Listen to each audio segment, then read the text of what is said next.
Everybody wants to invest in Bryan-College Station, Texas. And it makes sense. We're the home of Texas A&M, which means we've got a strong economy. We've got a great renter base with the Aggies. We've got a growing population. It's just a high demand town. But the truth is, there's a lot of people out there that should not be investing here in Aggieland. In fact, they shouldn't be investing in real estate at all. And I'd rather be upfront with you about this than let you make a $300,000 mistake. My name is Greg Schwartz. I'm a real estate investor as well. I'm also a real estate agent who works with investors, and I've been doing this for a number of years. I've worked with hundreds of people, and over that time, I've identified 3 types of people who probably shouldn't be investing here in Aggieland or in real estate at all. Plus, I'm going to share with you a bonus type, a type of person who probably just will not have a good time being a landlord. Of course, I'm sharing this with you so that you can make smart decisions about investing here in Bryan-College Station, because that's what this channel is all about. And that's what we're all about here at the Schwartz Realty Group. So let's jump into the most common type of person who just shouldn't invest here in Bryan-College Station. The first type I call the checks in my sleep guy. That's the guy who thinks that investing in Bryan-College Station means that you're going to get lots of cash flow day one and to be a completely passive investment. And unfortunately, that's a pretty common myth. People assume that because we're a college town and because college students are paying a ton to go to the university, that all of a sudden that means that buying a rental here means it's going to cash flow a bunch and it's going to be super easy. Neither of those is 100% true. Now, you do make money investing in Bryan-College Station. Obviously, otherwise I wouldn't be doing it, but trying to get cash flow day one, particularly when you're after $200, $300, or $500 a month, is just not going to happen. And to think that this is a purely passive investment is absolutely false. Even if you hire a great property manager, which by the way, there goes your cash flow, but even if you hire a great property manager, you still have to manage that property manager. We call that asset management. So you're not truly passive. This is a great market if you're in it for the long-term mindset, if you're in it for the long-term investment to grow your wealth through both the cash flow that will eventually come, but more importantly, the appreciation from a high demand market. And if you take a hands-on approach to that asset, you can make a lot of money. But to think that you're going to buy a property, completely ignore it, have it cash flow and send you checks every night is just not going to happen. So I'm sorry, Mr. I get checks in my sleep guy. This isn't the town for you. The truth is you can still cash flow a property day one in Bryan-College Station, but they involve work. In fact, I call them my 4 work. The first work is that you work to find an off-market deal. Of course, direct-to-seller marketing means you can land a deal that will likely cash flow. The second work is that you renovate a property. Buy something that's pretty beat down, renovate it, put in some sweat equity, and increase the value, but also the rental potential, driving cash flow. The third work is that you work in the property managing it. This usually means running it as an Airbnb, but even running it as a property manager can create enough cash flow to check the box. And lastly, this is the one that applies to most people. You work more at your day job so you can put more money down so that the property will cash flow, because the truth is all of my cash buyers don't worry about cash flow because of course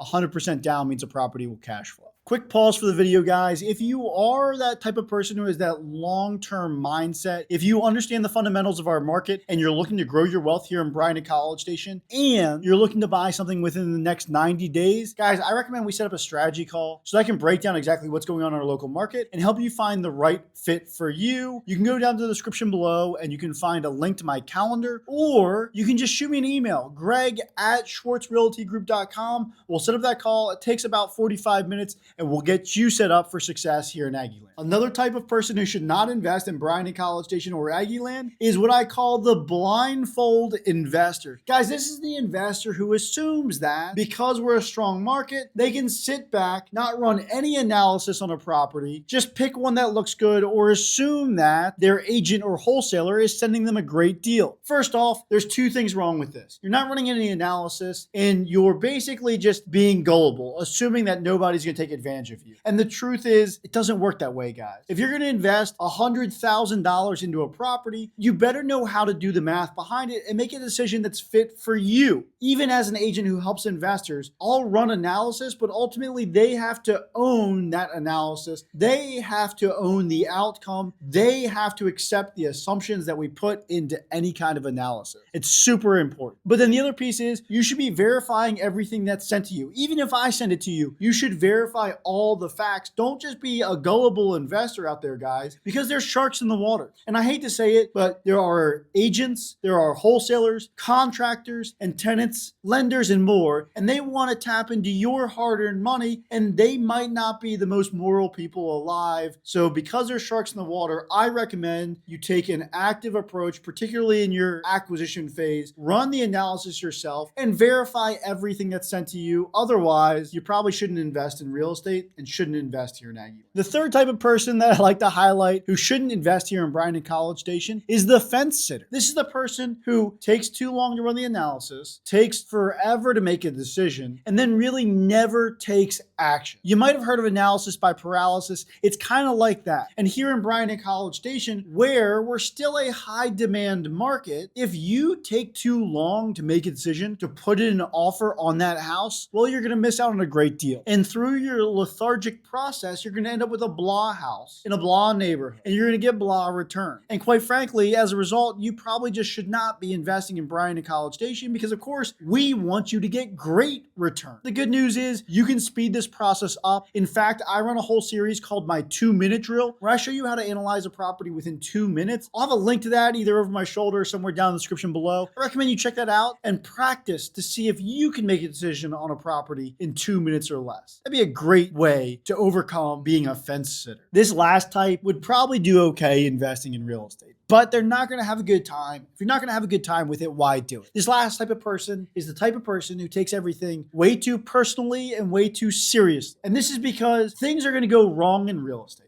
And you are, from time to time, going to feel like you're being taken advantage of. You're going to feel like you're being taken advantage of by a seller during negotiation. Or you're going to buy a house, find out there's something that's wrong with it that the seller didn't tell you about, and you're going to feel like they took advantage of you. Or tenants are going to move out and leave the property trashed, and you're going to feel like they took advantage of you. But if you take it way too personally, then you're going to fester on this. You're going to try to hunt down that seller and take him to small claims court, or take that tenant to small claims court to get back your $500 or $1,000 or even $2,000 or $3,000 that you had to put into the property. But that is just a waste of your time and your effort. In my opinion, you should assume these things are going to happen, factor them into your analysis, fix the situation, and move on. Find the next great property, find the next great tenant. That is the best way to continue to grow your wealth rather than festering on the problem and taking everything way too seriously. The good news is, guys, not all is lost. If you feel like you're the type of person who was originally out for cash flow or a passive investment, if you're the type of person who doesn't want to do the analysis and you were hoping somebody was just going to hand you a deal, if you're the type of person who has a hard time making a decision, luckily this channel is for you because we teach you how wealth is actually created through real estate here in Bryan-College Station. We teach you how to analyze properties and assess a risk-adjusted reward when you're investing in Bryan-College Station. We teach you how to make smart decisions with your investments in Bryan-College Station. The only thing I can't teach you is how not to take things personally. Other than that, everybody else, if you found a little piece of you in any of these personality types, I recommend you subscribe to this channel because we will help you get better as an investor, and together we will grow our wealth. That's my promise to you. My only ask to you is until next week when I drop that next video is that you take it easy.